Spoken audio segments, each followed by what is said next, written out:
Porque nós tivemos uma geração que não transmitiu. Uma geração inteira viu o mar vermelho se abrir, comeu maná no deserto, atravessou o Jordão em terra seca, mas não conseguiu garantir que a seguinte conhecesse as mesmas obras de Deus. E a nossa tendência é os desequilíbrios, a levar para os lugares extremos.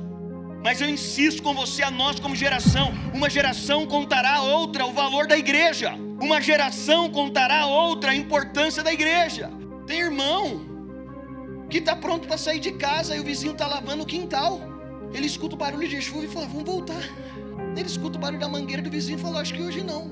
Uma geração contará a outra o quanto isso aqui é importante. Gente, a história do evangelho no Brasil é muito recente. Primeira igreja, 1800 e alguma coisa. A gente acha que o Brasil viveu quase 400 anos, mais de 300 anos sem igreja cristã. O que acontece no Brasil é uma revolução, é extraordinário. Mas sabe onde está justamente o nosso ponto de tensão?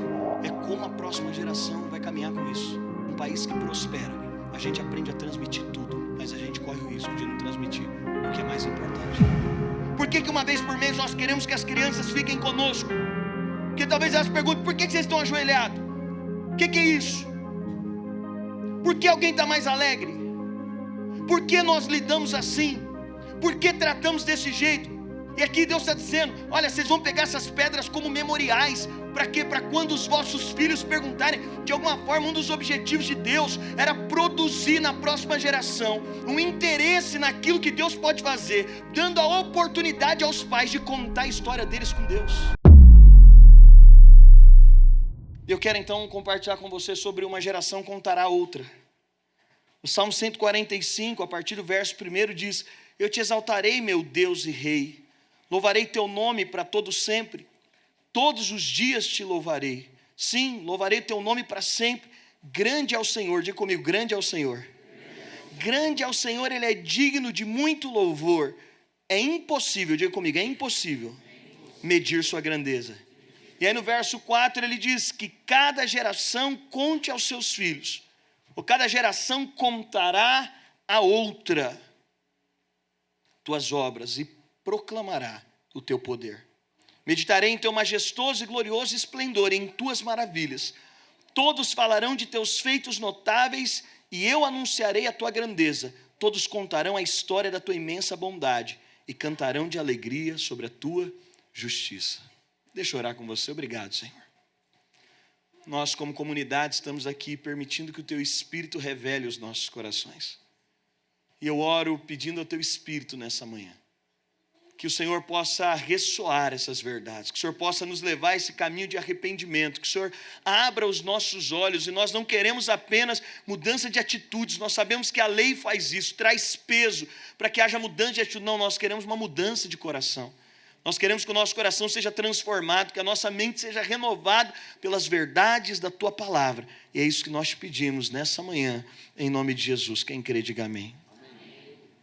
O salmista aqui, ele vai trazer, e eu quero especificamente fazer uma exposição do verso 4, onde ele está dizendo, uma geração contará a outra, uma geração falará a outra.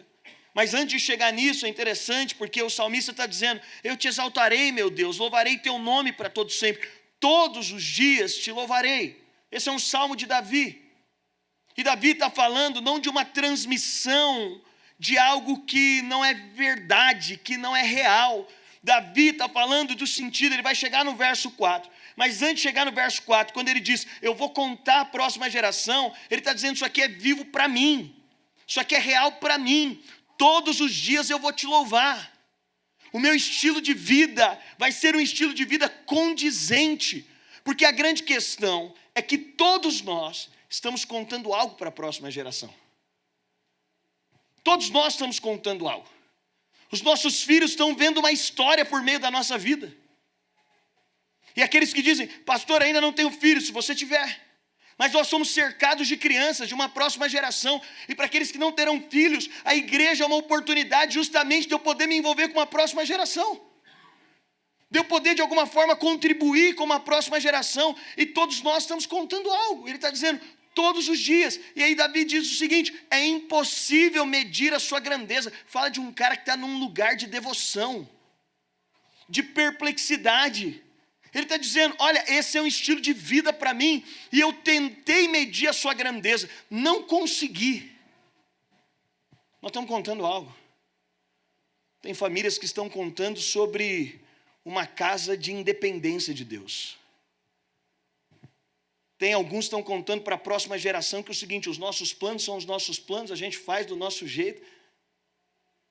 Mas alguns que estão contando sobre o que é depender de Deus. A gente tinha esse plano, estava tudo programado, não vai ser desse jeito. Por quê? Não, a gente não sabe nem explicar. Esse lugar de devoção, e nós estamos contando o tempo inteiro, e nós estamos dizendo a uma próxima geração, nós estamos anunciando a uma próxima geração.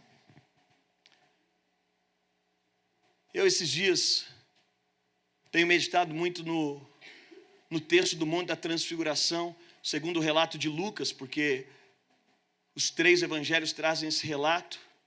E uma coisa que me marca é que no Monte da Transfiguração, que foi a visão de Jesus mais poderosa, o Cristo transfigurado, não bastasse isso, os elementos desse texto nos propõem ver Moisés, que coisa genial.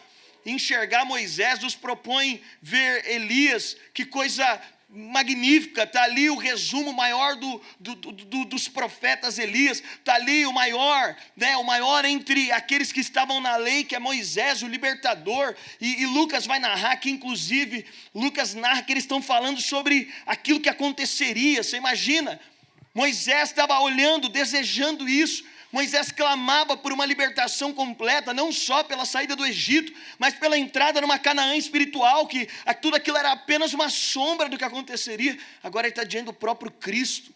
Agora Elias está diante, que cena maravilhosa, os discípulos vêm para esse lugar. É interessante porque Davi está falando de uma transmissão, de algo que é real, que é verdadeiro, que é vivo, de uma vida que é prática, de uma fé que afetou a nossa vida.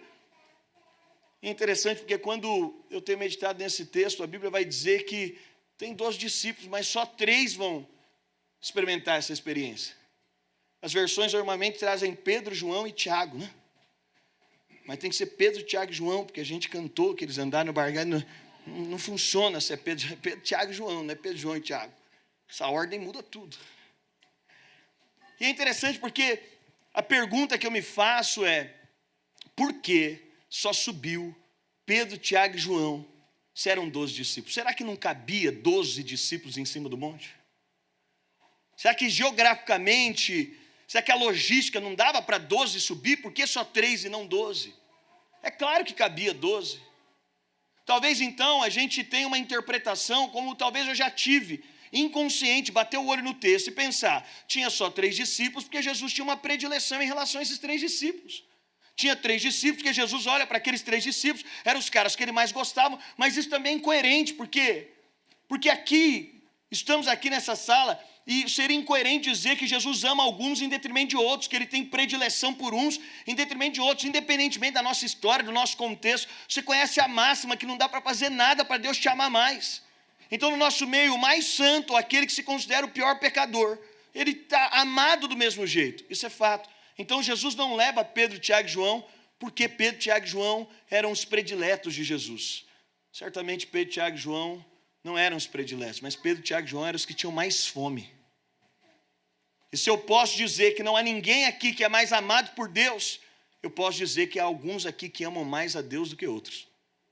Há alguns dentre nós que estão mais dispostos e disponíveis para esse lugar. E o salmista está falando desse lugar de vislumbre. Ele está dizendo, eu descobri um lugar onde ele está vendo a grandeza de Deus. E ele está falando, agora não tem como não anunciar isso. Agora não tem como não contar isso. Agora não tem como não passar isso. Agora eu preciso trazer isso. O que o salmista está dizendo? É que acima das heranças naturais tem uma coisa mais importante. Ele não está dizendo, eu vou contar para os meus filhos como que ganha dinheiro. É importante ensinar os seus filhos a administrar recursos? Não vou contar para os meus filhos. Não, ele está dizendo, acima de todas as coisas, nesse lugar de vislumbre, ele está falando, eu vi um Deus que é grande, eu vi um Deus que é bondoso, eu vi um Deus que é impossível de ser medido, eu vi um Deus, e esse Deus está revelado na face de Cristo, e agora ele está dizendo, eu vou contar para as próximas gerações. Contar o quê? Contar a grandeza de quem Ele é. Porque se nós tivermos contado qualquer coisa, e não tivermos a capacidade de transmitir isso, nós falhamos. Se você ensinar os seus filhos, ensine os seus filhos mordomia, ensine moralidade, ensine os seus filhos, coloque ele no colégio, dê boa educação. Mas o salmista está dizendo que tem uma coisa que supera todas as outras. Tem uma coisa que é mais importante que todas as outras. Ele está dizendo: olha, eu meditarei no teu majestoso e glorioso esplendor e nas tuas maravilhas. Todos falarão dos teus feitos notáveis e eu anunciarei a tua grandeza. Todos contarão a história da tua imensa bondade. O salmista está fazendo um compromisso, e quando nós falamos sobre isso, voltei agora, peguei um voo 3 da manhã de madrugada, estava em Recife, fui lá participar de uma transição pastoral. O arcebispo anglicano brasileiro, ele é vice-presidente da Convenção Anglicana Global. Eu estava lá na reunião dos arcebispos, eles representavam, os homens estavam sentados na mesa, representavam 30 milhões de pessoas. A igreja anglicana ainda é muito forte no mundo, nossos irmãos anglicanos, e ele estava fazendo ali seria então essa conferência, fim de semana, eu fui lá, porque ele estava fazendo, então, ele está transicionando a igreja para o filho agora, filho que já pregou aqui na nossa igreja, o Gabriel. Eu estava vendo toda aquela cena, enxergando um pai para com um filho, e não necessariamente todo filho de pastor vai ser pastor, não necessariamente, mas eu estou vendo se cumprindo e sendo revelada a verdade disso, de um pai que contou, de um pai que usou a vida para contar, de um pai que manifestou isso. E quando nós falamos sobre isso, é o nosso compromisso geracional, de poder transmitir esse compromisso, essa realidade. E aí na nossa comunidade, os nossos dados é que 80% das pessoas que hoje servem as nossas crianças são solteiras ou não têm filhos. Nós estamos contando algo aqui na comunidade. Nós estamos falando que isso não é importante. Nós estamos falando que como pais nós estamos envolvidos para levar e buscar criança na escola no trânsito de São Paulo. Você sabe o parto que é. Nós estamos envolvidos em dar a melhor roupa, mas talvez a gente está deixando de contar o que de fato importa. Porque no final do dia, eu não sei quanto a você, mas mais importante que a profissão que os meus filhos terão, é se eu, no final, tiver transmitido para eles o vislumbre dessa glória que eu fui encontrado.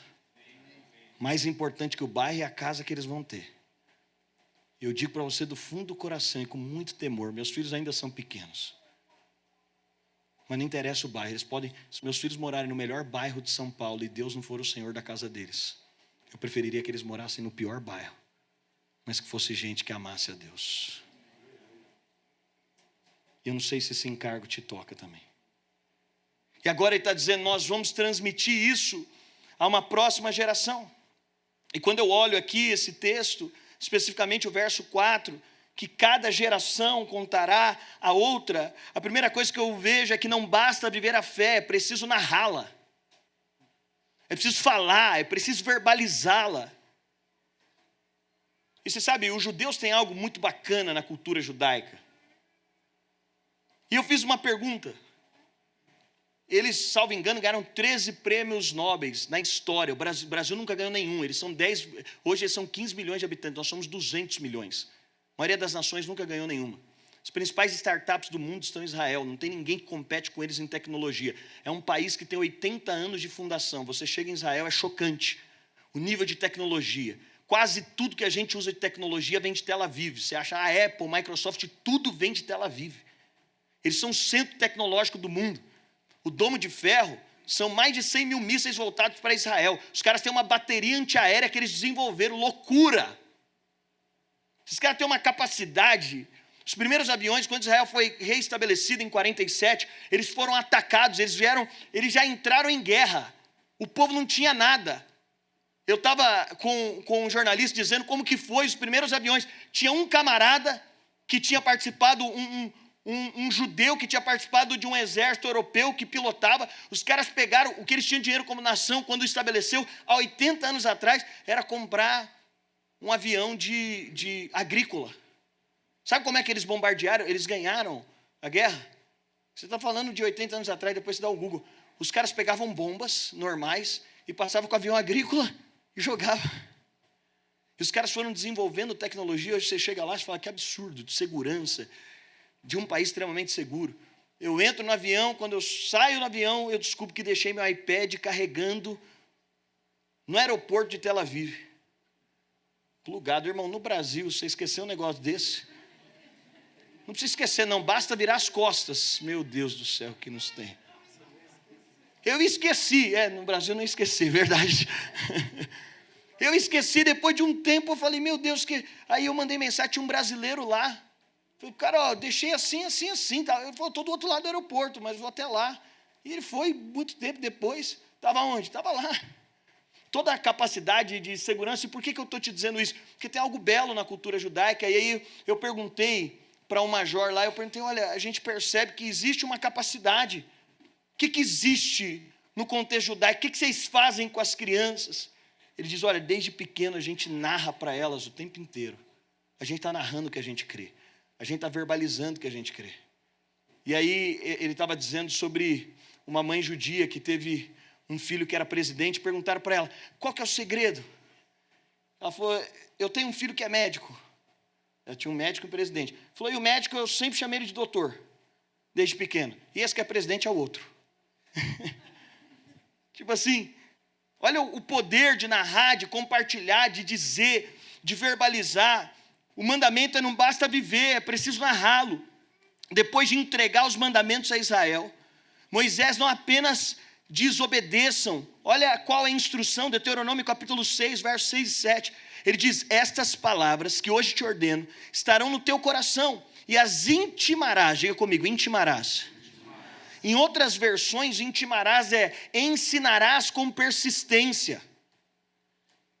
As repetirás, as intimarás a teus filhos e delas falarás. E aí ele dá a instrução aqui, vai falar dela quando, Richard? Assentado na sua casa. Quando você estiver sentado em casa, irmão, o papo é o quê? Nós estamos formando uma próxima geração para amar a Deus, para ter vislumbre da glória de Deus. Está dizendo, quando você estiver sentado na sua casa, ele continua dizendo, diga assim, sentado em casa. Aí ele continua dizendo, e delas falar, sentado em casa, andando pelo caminho, diga andando pelo caminho. Então vocês estão andando, vocês estão falando do quê? É isso, nós estamos transmitindo isso, andando pelo caminho. A música que você escuta, tudo está formando seus filhos, você está contando uma história. O que você escuta, o que você vê, o que você pratica, nós estamos contando uma história. Nós como comunidade estamos contando uma história para a próxima geração. Se de alguma forma a gente diz, não, lá em cima tem os irmãos que foram chamados por Deus para isso, nós estamos falando algo, que nós estamos lavando as nossas mãos. Ele está dizendo, andando pelo caminho, e ao deitar-te, ao levantar-te. Em outras palavras, em todo tempo vocês estão falando sobre a palavra.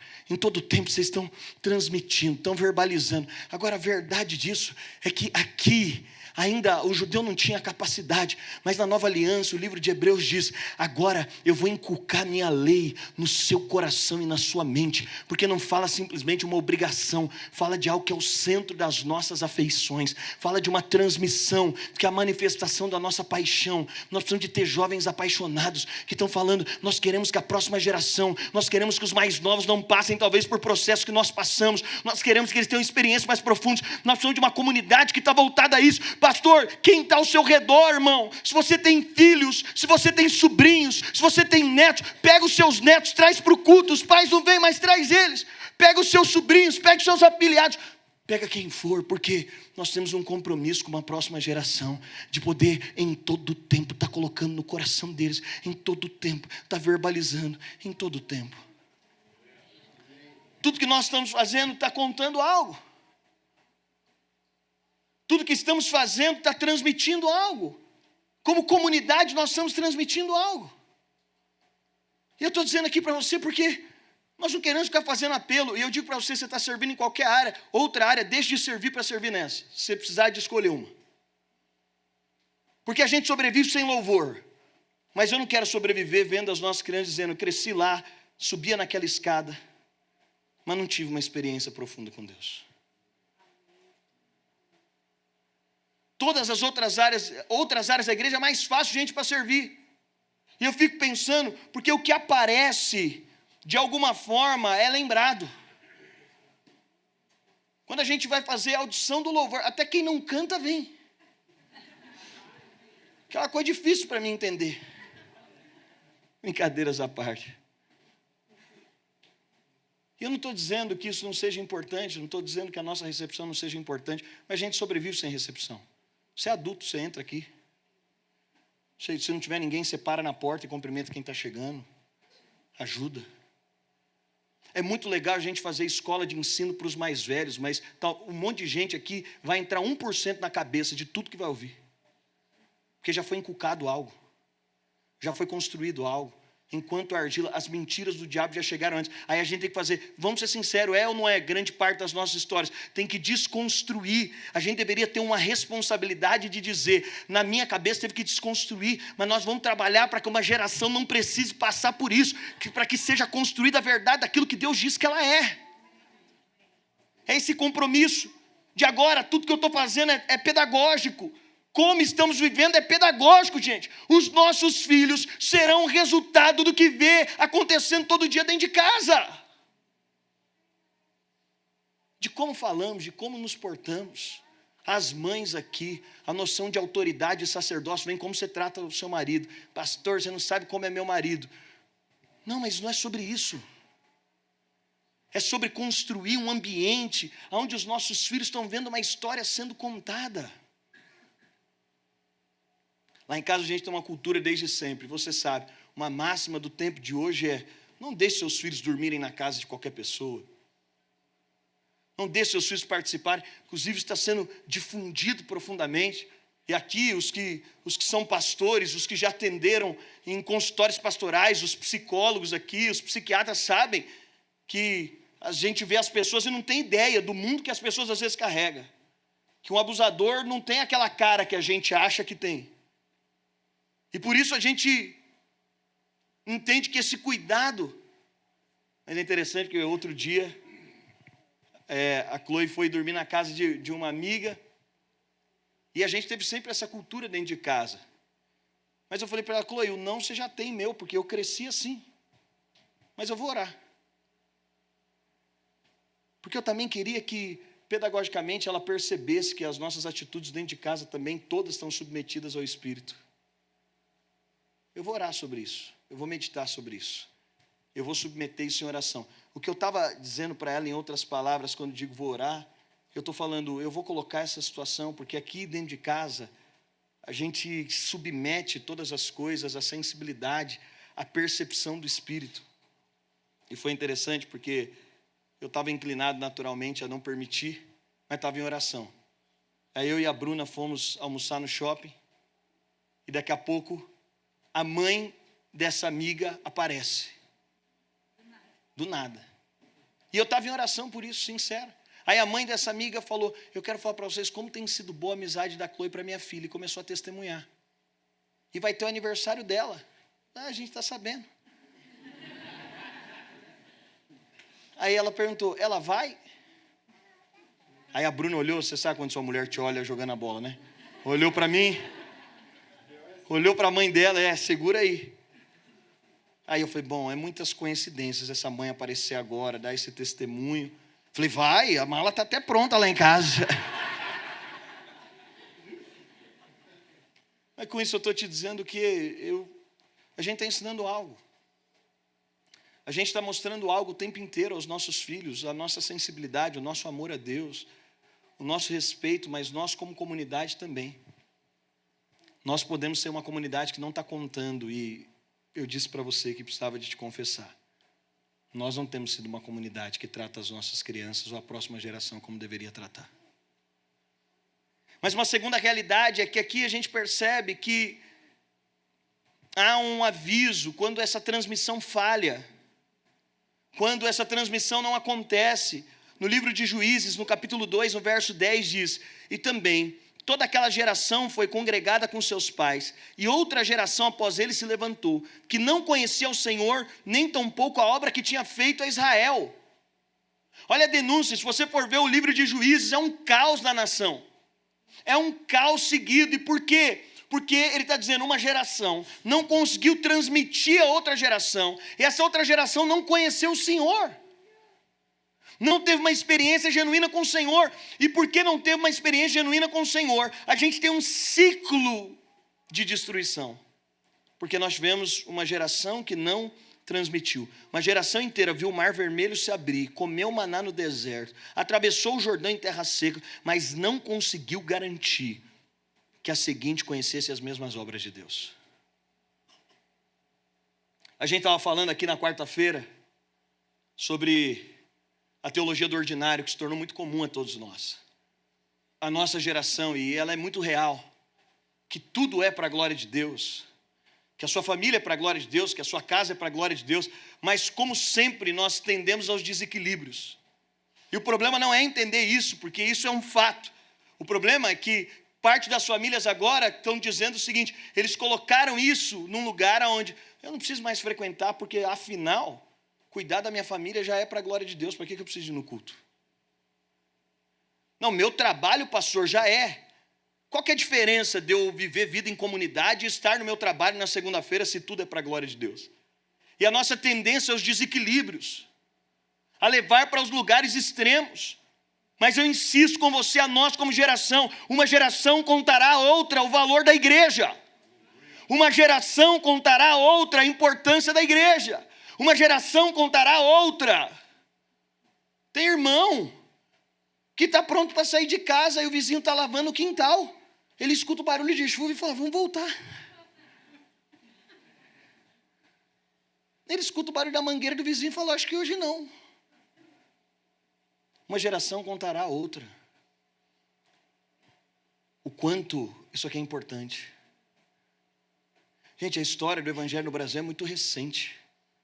Primeira igreja, 1800 alguma coisa. A gente acha, o Brasil viveu quase 400 anos, mais de 300 anos, sem igreja cristã. O que acontece no Brasil é uma revolução, é extraordinário. Mas sabe onde está justamente o nosso ponto de tensão? É como a próxima geração vai caminhar com isso. Se a gente vai transmitir tudo, em um país que prospera, a gente aprende a transmitir tudo, mas a gente corre o risco de não transmitir o que é mais importante. É transmitir a uma próxima geração e demonstrar e revelar. Quando essa transmissão falha, o livro de Juízes inteiro é a crônica dolorosa do que acontece depois disso. É um ciclo de esquecimento, desobediência, é um ciclo de crise. Mas nós também precisamos, e vemos aqui, gerar um ambiente de interesse pela glória de Deus. Obviamente que não funciona fazermos isso debaixo de imposição. Eu estava me lembrando, e talvez, e uma das coisas que nós falamos é, nós precisamos de homens aqui, trabalhando com as nossas crianças.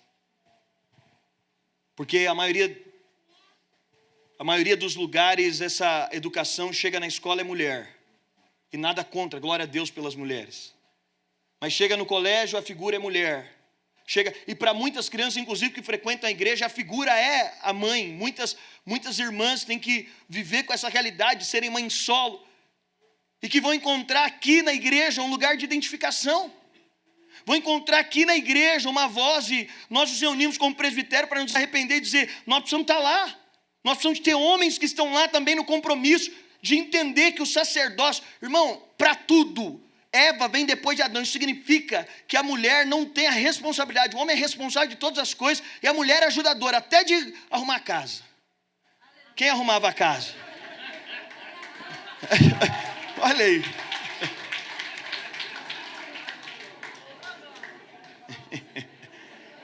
E aí tem os irmãos que podem pagar, glória a Deus por isso. Se você não pode, irmão. Fala de novo. Mas quando Eva chegou, Adão já lavava roupa.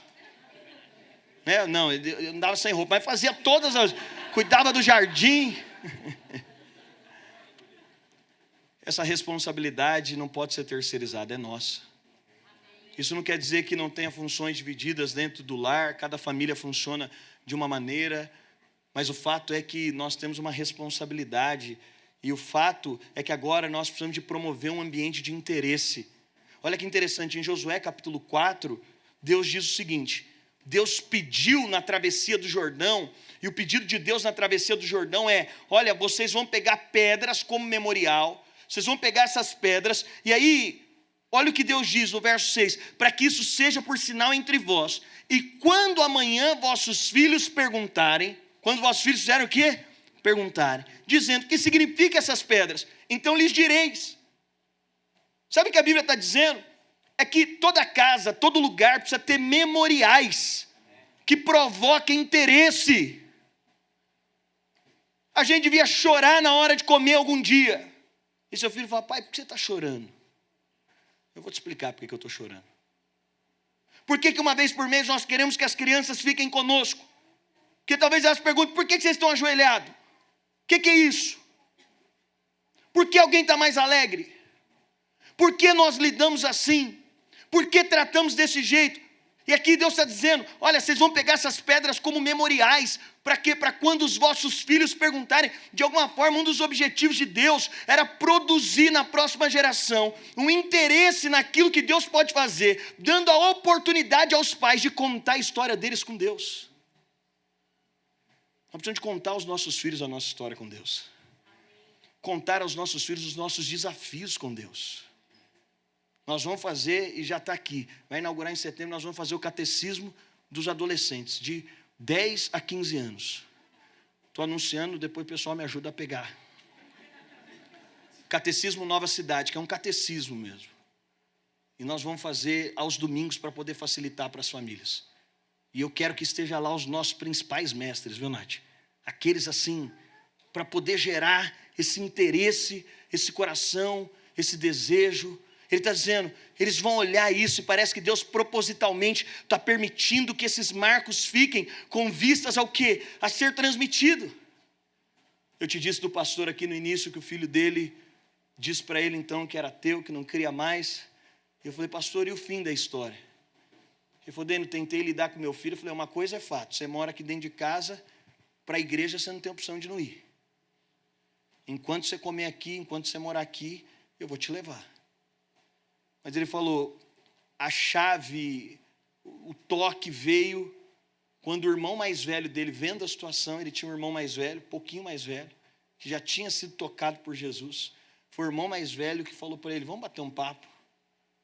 E aí ele conseguiu se abrir, o irmão mais velho falou, eu passei por tudo exatamente que você está passando, eu só não tive coragem de falar. E o irmão mais velho foi um caminho que o pai não conseguiu ser para que ele fosse tocado. E por isso é legal ter jovens com os nossos adolescentes que estão olhando e estão pensando, nós também somos responsáveis. Nós somos a próxima geração, responsável já por uma próxima geração. Com compromisso de poder alcançar, porque muitas vezes essa distância geracional tem coisas que não chegam, mas nessa proximidade, nós precisamos de estruturas que provoquem a pergunta certa. O mesmo padrão aparece na instituição da Páscoa. Olha, não deixe isso morrer. Conta aos seus filhos, traduz aos seus filhos, transmite aos seus filhos. Eu, hoje especificamente, e aí senti que hoje a gente deveria falar sobre isso. O nosso compromisso. Eu não sei quantos aqui que são pais, mas que para você isso é um valor. Tem mais algum pai que é um valor que seus filhos tenham um encontro com a glória de Deus? É só para mim. Para você é algo que está acima dos outros algos também, das outras coisas. Mas não só para nós que somos pais, mas para todos aqueles então que enxergam que, gente, a vida é tão curta. Eu quero pedir, eu quero ver envolvido lá, daqueles que têm cabeça branca no nosso meio, que têm experiência. Aqueles que são adolescentes podendo servir os mais novos, aqueles que já nem estão mais lá no Kids, que passou de 12, está aqui no culto, mas já pode estar lá servindo a próxima geração. Um dos lugares que eu mais fui fora do Brasil nos últimos anos foi para o Peru. Fiz uma amizade com uma igreja lá de forma muito profunda. E uma mega igreja, uma igreja muito próspera, num lugar muito próspero, a Bruna conhece, Saul, uma família muito especial. E na última vez que eu fui ao Peru, o Saul disse para mim, esse amigo pastor, Dênio, eu já contei a minha história para você. Eu falei, acho que não. Então me deixa eu te contar a minha história, como que eu virei pastor dessa igreja. Essa é uma igreja histórica muito importante, porque o pastor que o antecedeu, então o pastor que transicionou a igreja para ele se tornou o principal senador e candidato, inclusive, à presidência do Peru. Então era uma igreja muito importante. E ele diz, sabe como eu assumi a transição desse pastor, que era um pastor muito especial, muito marcante? Ele diz, Dani, a minha história é mais ou menos o seguinte, quando a mãe dele tinha acho que 13 ou 14 anos, um tio a engravida. Ela engravida do próprio tio, debaixo de um ambiente de abuso. Esse camarada, então, ele coloca essa menina dentro de um barraco, e ela tem um filho, 2 filhos, 3 filhos, 4 filhos, 5 filhos. Ela está privada de viver, ela está vivendo em cárcere privado, em completa pobreza, devastação. E essa mulher, quando o filho mais velho atinge uma determinada idade, ela fala, eu preciso fugir disso aqui. E quando o filho mais velho tem capacidade de cuidar dos demais irmãos, ela foge para os Estados Unidos. E ela começa a trabalhar nos Estados Unidos. E ela começa a mandar dinheiro. Então, a cada 2, 3, 4 anos, ela mandava dinheiro. E aí, uma das crianças ia. Ali eles já foram se tornando adolescentes. Só que ele era o irmão caçula dessa família.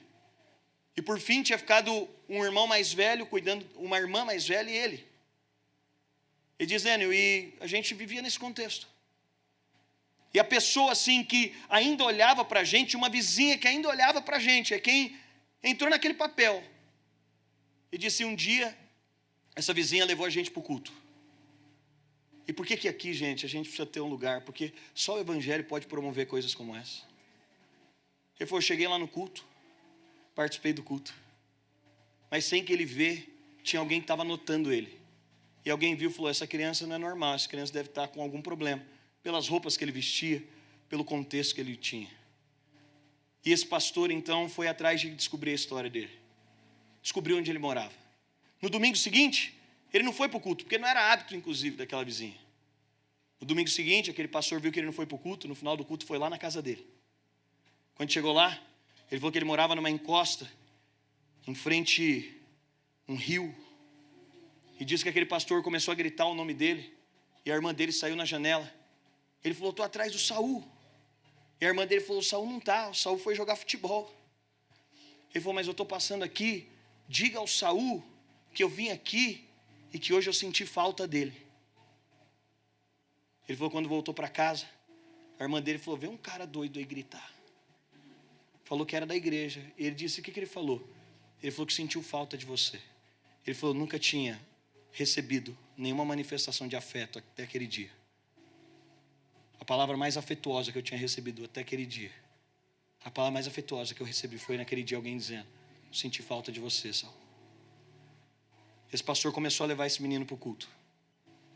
Ele falou, cheguei na igreja, a igreja me deu roupa.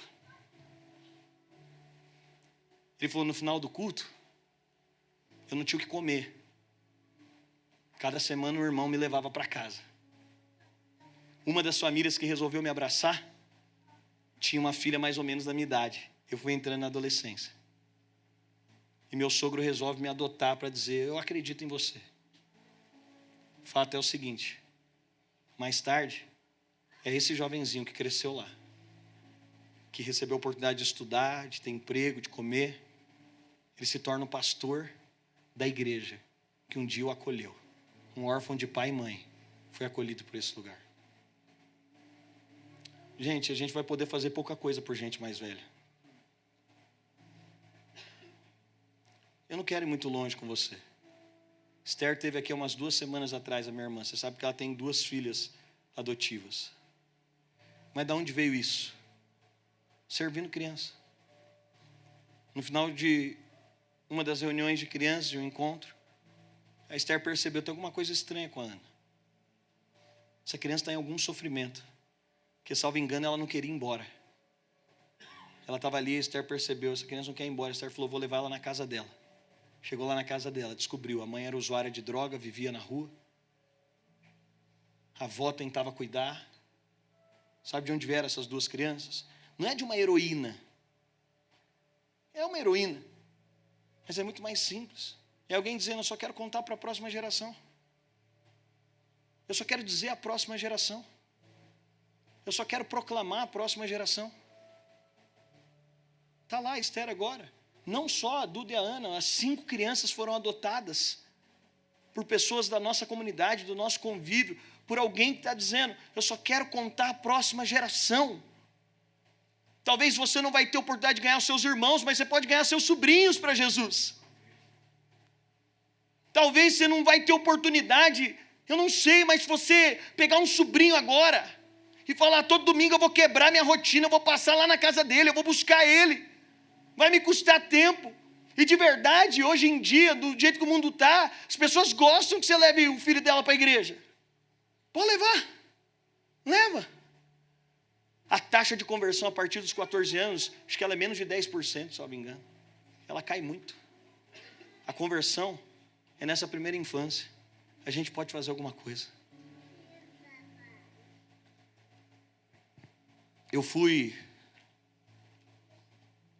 nessa viagem que eu fiz para Israel, eu andei muito próximo de um pastor que eu valorizo muito, tem idade para ser meu pai.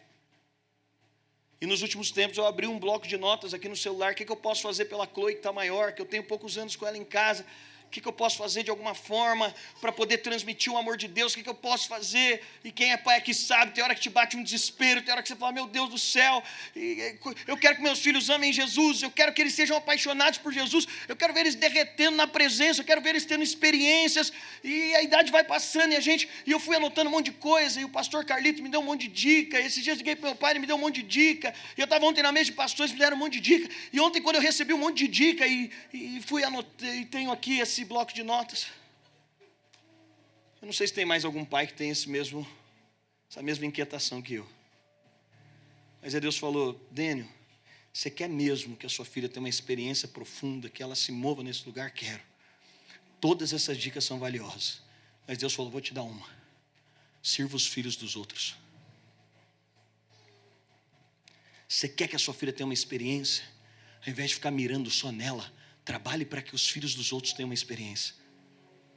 Porque a verdade do evangelho é que se você quiser só comer pão, corre o risco de você se intoxicar no final.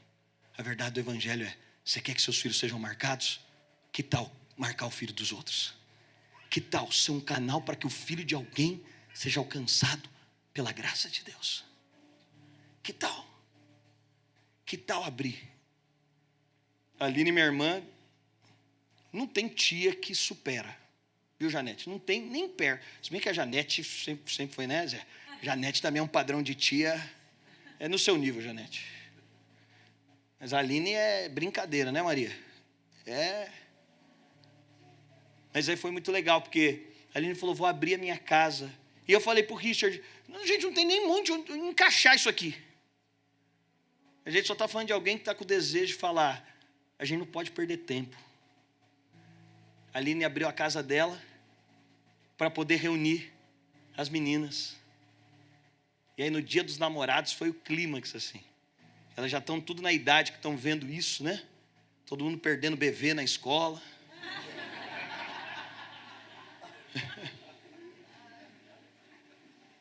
Aí no dia dos namorados a Aline preparou um jantar para elas. Comprou lá era um pingente ou um anel? Um colar, ensinou para ela sobre o valor de se guardar. A Aline se guardou na história dela. A Aline fez um caderno, Richard. E todas as vezes no período de adolescência da Aline se relacionar, ela escrevia no caderno para o marido que ela não sabia que era o Rodrigo ainda. E ela foi escrevendo num caderno. Espero que o Rodrigo tenha lido todo esse caderno, pelo amor de Deus. Não, vai ler hoje.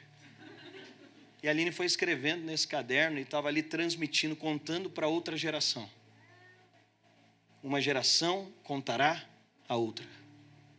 Uma geração dizendo a outra, dentro dos limites que tem, dentro do contexto que tem, mas uma geração dizendo a outra. Uma geração contando a outra.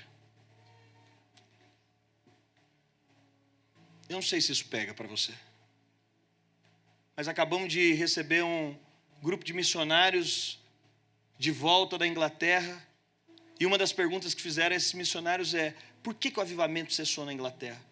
Por que o país, gente, você não tem ideia, o poder, o potencial, o tanto de igreja aberta na Inglaterra, um país cristão, por que cessou? Eles disseram, porque a gente perdeu a próxima geração, sem perceber. a gente deixou passar pelos dedos.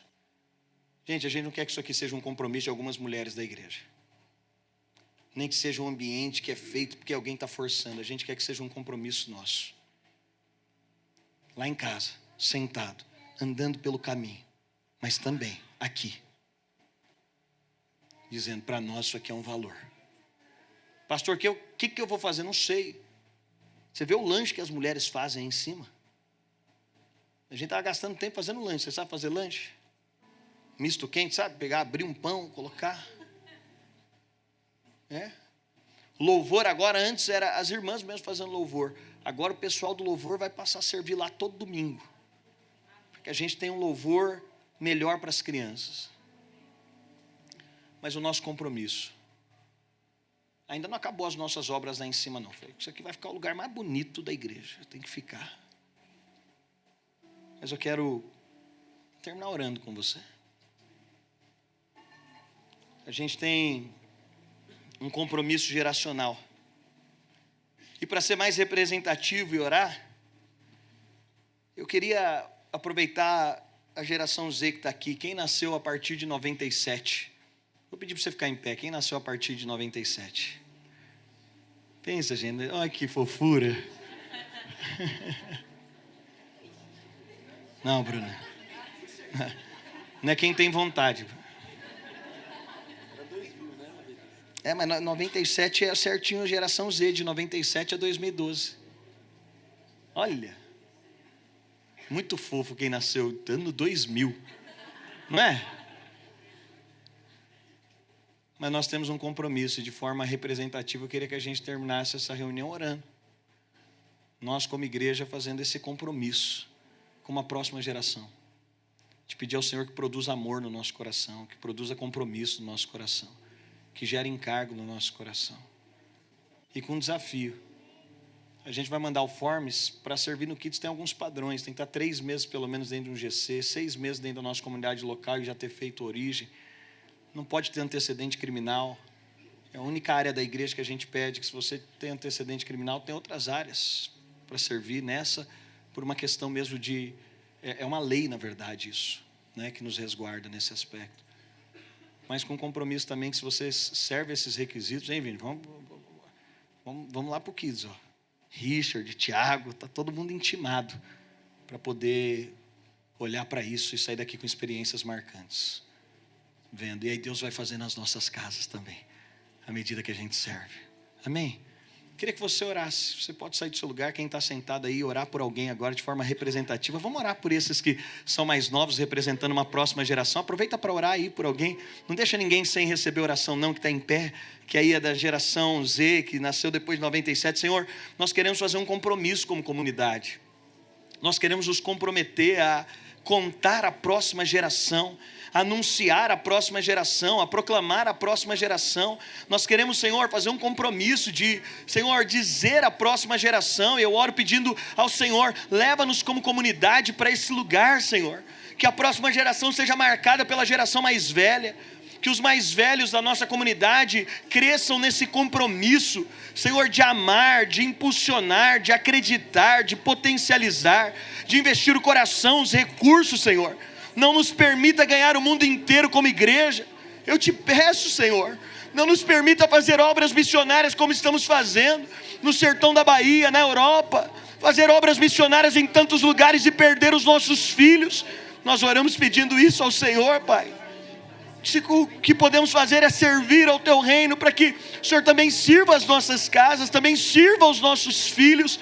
Então eu oro, toca-nos com essa vida, toca-nos nesse lugar. Nós queremos fazer um compromisso, Senhor, de contar das Tuas grandezas, de, acima de todas as outras coisas, de proclamar a beleza e a grandeza do Teu nome. Esse é o nosso coração, esse é o nosso compromisso. E esse é o nosso desejo. Quantos creem, diga amém. Você sabe, esse é um compromisso. Nós somos uma igreja geracional. Mas se de alguma forma você também se sente confrontado por Deus como eu fui, não é no ambiente de obrigação e nem porque está faltando alguma coisa, é no ambiente de constrangimento. Nós precisamos de quebrar essa ideia que precisa de ter ministério para cuidar de crianças, gente. E se você quer ver uma multiplicação abundante na sua vida, não tem um lugar melhor para você estar. Não tem um lugar mais lindo, mais belo. E eu não sei como você vai se envolver. Mas hoje a gente vai mandar um forms lá. Colocar esses padrões mínimos, se você atende a eles. Para você que quer se comprometer de alguma forma. A gente está sonhando que mais pessoas estejam comprometidas. Porque se mais pessoas estiverem comprometidas, inclusive, fica até mais leve o trabalho acontecer. Fica até mais leve as escalas acontecerem. Mas eu oro para que Deus nos dê esse compromisso, como comunidade. Amém? Se você é mais velho, talvez, gente, tem jovenzinhos aqui na nossa comunidade. Aproxima, conheça histórias. Tem jovenzinho aqui que não tem oportunidade. Tem, às vezes, adolescentes aqui que não vão conseguir fazer uma faculdade, que não tem perspectiva. Talvez você pode ser um desses, que nota um Saul e que fala, bom, eu posso ser canal de alguma forma. Eu posso ajudar de alguma maneira. Isso é ser igreja. Essa é a nossa forma de crer. Que uma geração vai ver de nós e dizer, esse Jesus eu quero.